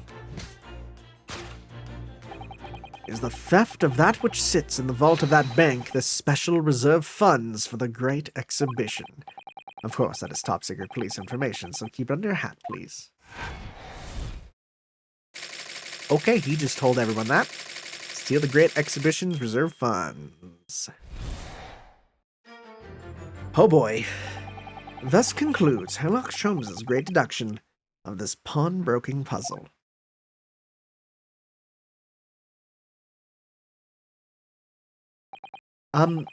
Mr. Sholmes? Well, Mr. Naruhodo? An impressively upbeat deduction for a detective racked with loneliness, wouldn't you agree? Was it not true that you said the bank over in the road... Was it true what you said about the bank over the road and what it has in its vault? Indeed. Though few know of its existence, it's one of the government's most closely guarded secrets. Gregson told me, in the strictest confidence. But you just announced it to everyone here. Rather loudly, in fact. Ah. And if it's such a big secret, how would Mr. Benedict have come to find out about it? There can be but one explanation for that. Clearly, it is because the man is a criminal. But what if he didn't know anything about the money in the vault? If he is a criminal, as you say, then buying a brand new shovel is sure to be the first thing he does now that you've revealed the secret. Oh. Or if he doesn't, maybe Mr. Windybank will. He already has plenty of shovels here, after all. Oh, my life, I assure you, I'm not so unscrupulous. Well, hopefully this has taught you a valuable lesson. Sensitive information must be handled with the utmost of care. One can never be sure that someone privy to secrets won't disclose them. Once the word is out, it's out. Perhaps I'll think twice before confiding in you next time, Mr. Sholmes. An excellent idea, Mr. Naruhodo, an excellent idea. Ha ha ha ha ha! Well then, Mr. Naruhodo, you know what to do, I'm sure. Yeah, let's listen to that great deduction again, and see if we can massage it into shape, rather. Very well then, let's start once more from the beginning. of Herlock Sholmes's magnificent logic and reasoning spectacular. Oh boy, alright. Oh, I just threw my phone to the ground. Oh, frick. Oh, I hate that. Oh, I hate dropping my phone, but it happens all the time. Can't stop it. First of all, Miss Astor settles with business. You ventured to the pawnbroker today. Now, you claim to have followed this pickpocket here, having had the redemption ticket stolen from you on the street. But that is most certainly a lie. The real truth is something quite different. As revealed by that which you hold in your hand, yes, what brought you to the shop in the first place is not that. Alright, let's see here. So, by Mr. Sholmes' reasoning, Mr. Benedict came here in order to apply for a job so we could dig down through the floor. Yes, in an attempt to tunnel into the sewers to gain access to the money in the vault of the bank across the road. But wouldn't get very far with a broken shovel, would he? No, I think it's fair to say his motives lie elsewhere. Question is, where? What did bring Mr. Benedict here at this particular point of time? Oh. Oh. Look at all these scribbled notes on the back of the flyer here. I don't believe it. What is it? Listen to what it says. How can you listen? It's words. Name, Gina Lestrade, height 5'2", green cap, scruffy waistcoat, grubby white shirt, blue satchel, ragged. It's a detailed description of Miss Lestrade. Oh goodness. There's even a sketch of her hat and all. Although if he showed it to her, she'd fire that smoke grenade launcher in his face for sure. And look, the details of the shop have been written down here too. Windy Bank's Pawnbrokery, Baker Street. Redemption deadline the 15th of April. Which is today's date. Why would Mr. Benedict have all that information scrawled on the back of that piece of paper? Info about Miss Lestrade. I'm going to present that.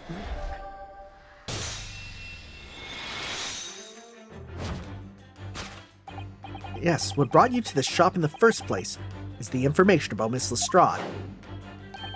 And quite so, my dear fellow. It would appear that the writing and sketch on the reverse of the flyer pertain to the pickpocket, Miss Lestrade, to Windy Bank's pawnbrokery here. Ah. You originally told us that you had merely given chase after Miss Lestrade stole the redemption ticket from you. But that, sir, is a thinly veiled lie.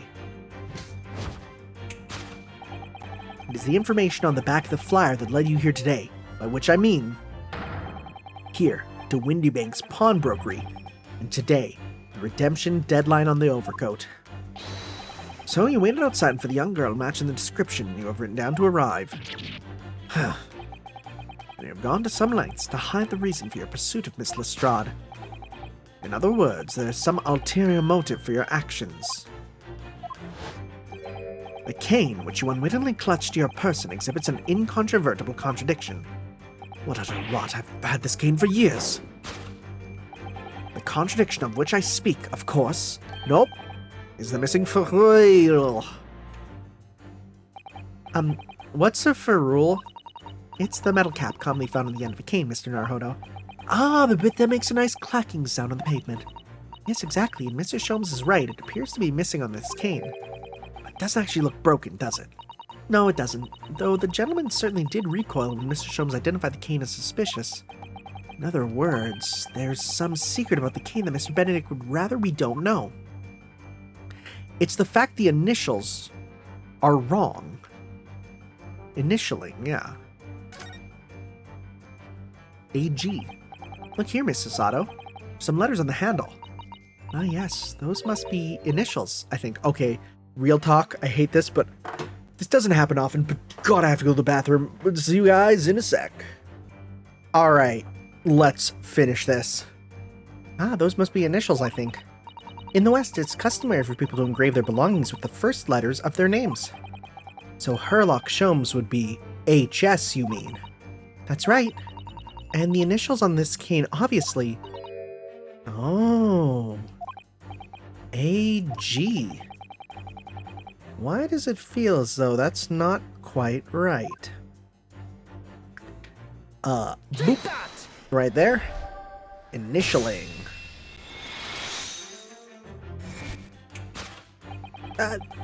Oh my god, and we're getting a freaking... There's someone at the door, oh my god. I swear, you live in a house that's also a business, that's also up for sale, and you never get your time to record your videos. The contradiction of which I speak, of course, is the initialing. A most astute observation, wouldn't you say, Mr. Egbert Benedict? We are led to believe, sir, that your initials are E.B. Yet in a most possessive manner, you have in your grasp a cane bearing the initials A.G. An incontrovertible contradiction indeed, would you not agree? No, you're wrong. This cane isn't... You said before that you had the cane for years. Ah. But don't try to tell us that you just borrowed it from a friend or found it in a park. In short, though you hold yourself to be a gentleman, you have withheld your true name. And there's the rip. You recoil, sir. Is something wrong? And in your recoiling, you inadvertently facilitate the answer of the next conundrum to present itself. Namely, what is the truth behind this rod you bear? Yes, your reaction betrays the truth. That handle, which you evidently would like to conceal, is the key to understanding this riddle, you see. Let's consider the bare bones of what's happened here. Miss Lestrade redeemed that fine-looking overcoat, and now a mysterious man has appeared, introducing himself with a fake name, and claiming that the overcoat belongs to him. But we know that he actually identified Miss Lestrade from a written description, which suggests that everything else he's told us is untrue. So what we need to do here is somehow prove that the overcoat cannot possibly belong to him. We're gonna find a rip. Oh baby, there it is. Oh, the seam of the shoulder there is coming apart. Look. So it is. Do you know, a moment ago when Mr. Benedict was surprised by something that was said, I thought I heard him make a rather strange noise. It sounded a bit like a tiny growl. But now I think it was probably the sound of this seam ripping open. If you look closely, it does seem to be a very tight fit. The sleeves are stretched to bursting, and he wouldn't have a hope of fastening it at the front. If you were to run around in it, I'm sure the whole thing would fall apart. That I'd like to see. Sorry? Now how can we make Mr. Benedict run around? She's really giving this some thought. That's it, that's the answer. Is there anything else to actually... the handle? Yeah, no, that has nothing to do with it. Stylish hat. Can we look at his hat? Oh my god, we can. I've been looking closely at this hat for some time now, and it suddenly occurred to me that a bright white top hat like that might just be the hat for me. You like it, do you? I think I do, don't I? Well, in that case, you could see if there isn't something similar among Mr. Windybank's forfeited items. After we conclude our investigation, we must focus on the task at hand for the moment. I guess I should look at some of these because they might be funny. It is a rather strange handle for sure. Yes, certainly unusual for a gentleman's cane. You expect to see such a cane being twirled charmingly by its owner as he merely skips down the street. You do. Something has just occurred to me. We have a shovel back in our office, don't we? Yes, you're right, and its handle is exactly the same shape as this cane's. Here we go. Now I'm starting to wonder if it's not actually a cane at all, but a spade. Mrs. Shrum's deductions are curiously compelling, aren't they? Anything else? That seems to be it. So we'll go with boop the seam.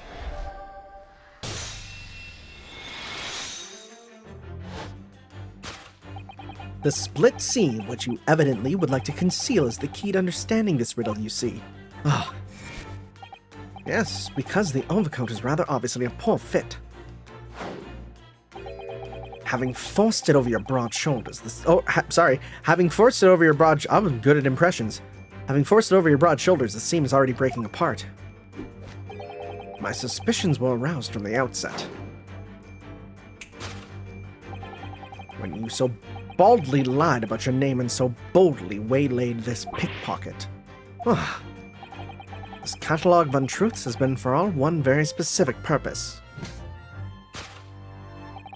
To steal the article that the young girl redeemed from Mr. Windybank. Oh. But what really irks me is this.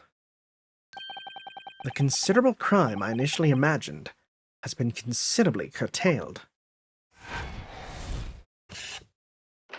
It's to abscond with a redeemed item. Abscond is a good word that no one ever uses. No one uses that term. Now, Mr. Benedict, let us continue. We must expose the details of this elaborate crime you have in the planning. This is utterly absurd. You suggest that I, a gentleman, designed a wheeze to filch some tawdry article of pawnage.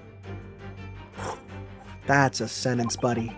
Have you forgotten that I redeemed the article in the proper manner using the watchword? Had I not been the one to deposit it in the first place? How could I possibly have known the relevant details, n'est-ce pas? Oh, is he French? No, he's not. I'm not gonna make him be French. Oh, but the watchword can be discovered. As you are only well too aware, Mr. Benedict. And your furtive glance is more telling than I could have hoped. What? Let us consider how one might come to learn a secret watchword related to the pawned property of another. The method is revealed by the council notice on the counter, to which your eyes were inadvertently drawn. The direction of the deduction must change rather dramatically now, I think. Yeah, no more talk of tumbling into the sewers, which is a pity, because it all sounded rather exciting. Anyway, you can't deny that this mysterious gentleman did know the watchword. Yes, Professor. If you didn't know that word, Mr. Winniebank would never allow you to redeem the article. Or, looking at it another way, you did know that word, Mr. Winniebank would allow you to redeem the article whether it was yours or not. So the question is, how could this gentleman have found the watchword out somehow? Oh, is there just a photo on his desk? Of maybe the council notice? It's a revolver. It's Mr. Winniebank's gun. Yes, loaded with only one bullet, he said. It would appear that being a pawnbroker is a very life-or-death profession. That might just be this particular establishment. Notelet? It's in the notelet. Look at this, Mrs. Otto. Oh, it appears to be a memo that Mr. Winniebank has scribbled to himself. Let's see, what does it say? Oh, Professor.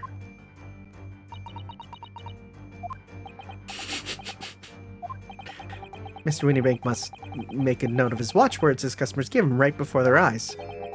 And in an alarmingly clear script as well. Oh dear, I don't know where to look. Who knows what other secrets I might see? It's literally right here. What's on the council notice? Baker Street Works is the title. Yes, and it does mention sewage works, as Mr. Sholmes said. Oh, it specifically mentions that tonight's sale at the confectionery shop on the corner won't be affected. He's solving first, confectionery later, Mr. Naruhodo. Ugh! Curse my overly expressive face! Which is funny, because he's like a sprite. He doesn't have much expression, really. The method is revealed by the notelet on the counter, which your eyes were inadvertently drawn. Yes, the broker here follows the same procedure whenever a customer comes to redeem an article. He asks customers for the watchword and notes down the response uttered on a notelet he has to hand. Then he consults his ledger and confirms whether or not the watchword matches that of the article in question. I would expect nothing less of a diligent pawnbroker. But his diligence clearly has its disadvantages. What are you talking about? It is increasingly apparent that you were present in the shop before your accusation against Miss Lestrade. In all likelihood, you followed her inside and then observed her talking to Mr. Winniebank.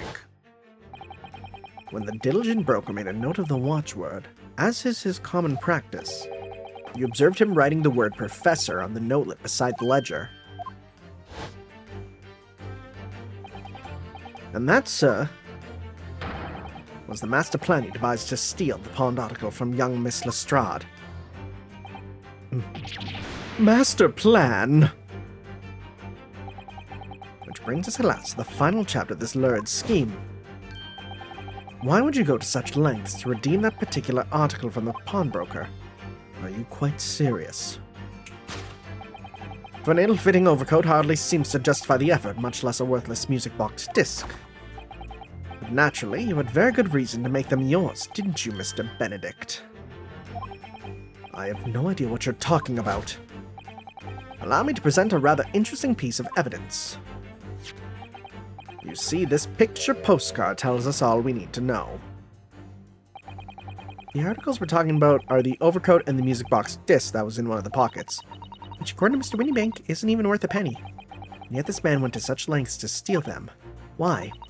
I wonder if perhaps we already have the evidence to explain it, Mr. Naruhodo. Could we? Really? I'd better have a thorough look through all the evidence we've collected so far. And it's gonna be this. It's the first time I think we've done it from our evidence. You see, this music box disc tells us all we need to know. What's that on the back? It reads for McGilded. Ugh! Ah, Magnus McGilded, the unfortunate philanthropist who perished in curious circumstances at the Old Bailey 2 months ago. A prominent man in London, though his loan-mongering demonstrated a distinct lack of scruples. So, you're an associate of his, are you? Perhaps a subordinate. Mr. McGilded was a man of unusually small stature. In fact, he was precisely the right size for that overcoat you have yourself squeezed into. Ugh. Your true identity remains shrouded in mystery, Mr. Egbert Benedict. But the final conclusion here is crystal clear. The reason you came to this pawnbrokery today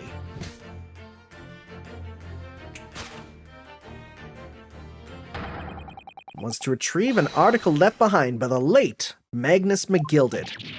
Ugh. Ugh.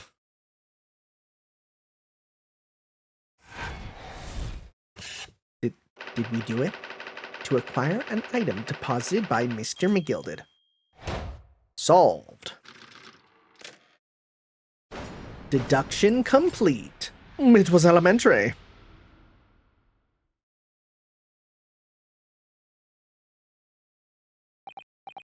Well, well, Mr. Magnus McGilded. Not a name I expected to hear in these circumstances. Mr. Sholmes, I'm afraid there's something very troubling on my mind. Pray tell, Mr. Sato. Well, according to what Mr. Winniebank told us earlier, today was the final day on which the coat could have been redeemed, was it not? Oh, yeah, yes, ma'am, that is correct. Today would be precisely 2 months since it was first deposited. Well, today's the 15th of April, so 2 months ago today. Oh, would have been 15th of February, sir. That's right. It's all carefully recorded in my ledger. Deposited at 10:30 p.m., I see. What? But that suggests... Yes, 15th of February is precisely the day on which the omnibus murder took place. And 10:30 in the evening is precisely the time at which the terrible events were unfolding. Suggestive is not the word. It would seem the matter is entirely beyond coincidence.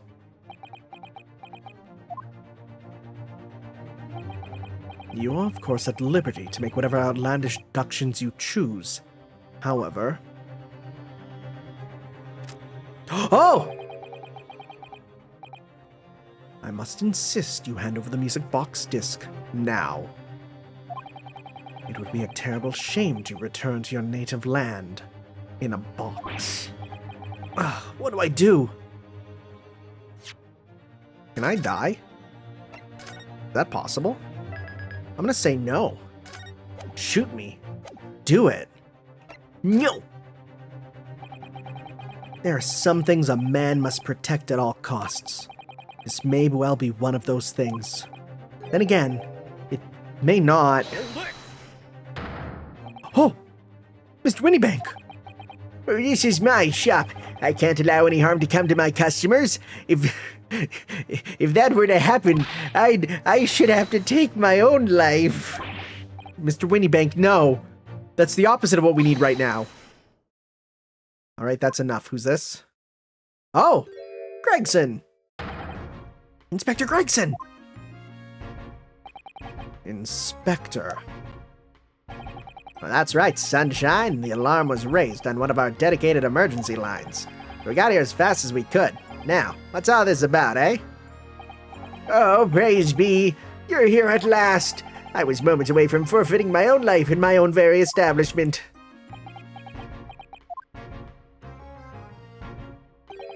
It would seem you have the upper hand. Swear to God if this guy's Moriarty.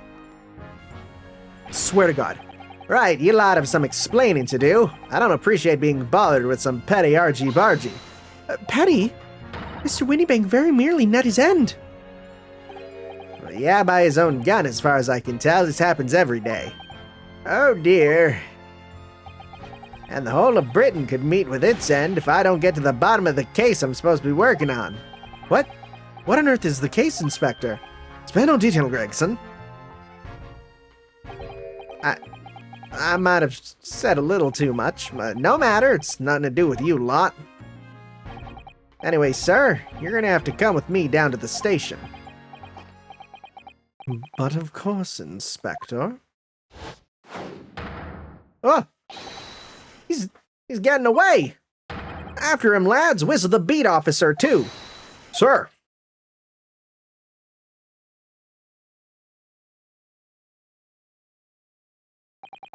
Well, there's been a spat of thefts at pawn shops around here recently.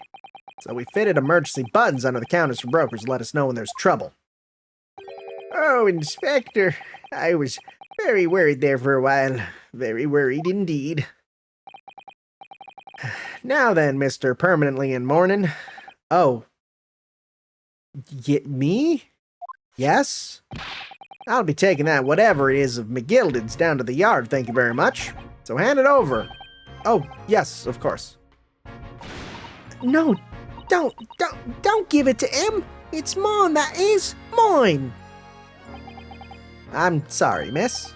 But anything belonging to McGilded has to be taken in as evidence now. As evidence?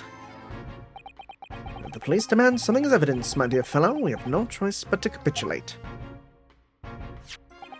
It's all yours, Inspector. Interesting. And so, we handed Mr. McGilded's disc over to Inspector Gregson, and we were summarily turfed out of the shop and onto the street. To be continued? Yeah, there it is. If it didn't happen, I would have stopped anyways. 'Cause, yeah, that was a whole thing. That was a whole thing. Alright, guys. Next time, we'll be continuing. I guess I can save right here. Next time, we'll be continuing with Episode 5, The Adventure of the Unspeakable Story Investigation, Part 2. We'll see you then for that, guys. Ciao.